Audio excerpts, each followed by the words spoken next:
বেদবি। আমরা কিন্তু অনেক সময় একটা দুঃখজনক ব্যাপার, আমার সন্তান আমার সামনে ওনার সাথে বেদবি করতেছে, আমার নিজেকে খুব প্রাউড মনে হচ্ছে আমার ছেলে একটা কিছু এগুলো আমার প্রতিদ্বন্দ্বী থাকে। তো এই মানসিকতাতে আমাদের ফিরে আসতে হবে। আজকে আমার ছেলে ওনার সাথে বেদবি করবে, কালকে ওনার ছেলে আমার সাথে বেদবি করবে। এই বেদবির উত্থানটা কিন্তু স্কুল থেকেই হয়। স্কুলে যখন ছাত্ররা পড়াশোনা করতে আসে তখন কিন্তু বন্ধু বান্ধব একজন আর একজনের কাছ থেকে এইটা শিখে আজকাল একটা দুঃখ লাগে, একটা জানি না এখান থেকে কতটুকু বেরিয়ে আসতে পারবো। আমাদের সন্তানরা আমাদের ভাই ব্রাদারদের সাথে বেদবি করে, আর আমরা নিজেদেরকে খুব প্রাউড ফিল।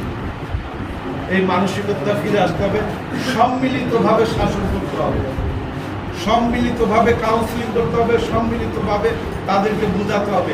এই যে বাড়তি 3টা বিষয়, ইনশাআল্লাহ আমি মনে করি আপনারা যদি আন্তরিকভাবে আপনাদের প্রতিষ্ঠানে শুরু করেন, ডেইলি দরকার নাই, মাসে 3 দিন এই কাউন্সিলিংটা করবেন।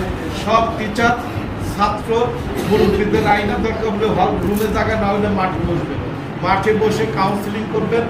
তারপরে যদি আপনাদের নিয়ন্ত্রণের বাইরে কেউ যায়, দরকার হলে সংস্কৃতভাবে আইন শৃঙ্খলা বাহিনীর সাথে তারা পরবর্তী ব্যবস্থাটা দিবে।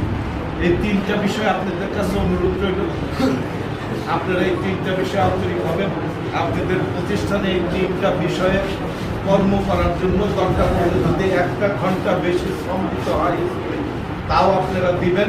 এই সমাজের জন্য, এই আপনার সন্তানের জন্য, আগামী দিনের এই দেশটা যারা পরিচালনা করবে তাদের ভাগ্যটা, তাদের জীবনটা সুন্দর করে করার জন্য।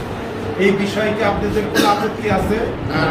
আপনাদের প্রতিষ্ঠানে আপনারা শুরু করবেন, আমি 3 মাস পরে আপনাদের কাছ থেকে জানবো যে আপনারা এই বিষয়ে কি করলেন, কতটুকু এগিয়ে আসছেন। যদি কোনো প্রতিবন্ধকতা থাকে আমাকে জানাবেন, আমি আপনাদের পাশে এসে থাকবো। এই হলো আমার বক্তব্যের বাইরে এই বিষয়কে আপনাদের কারো কোনো বক্তব্য আছে, কোনো কিছু বলার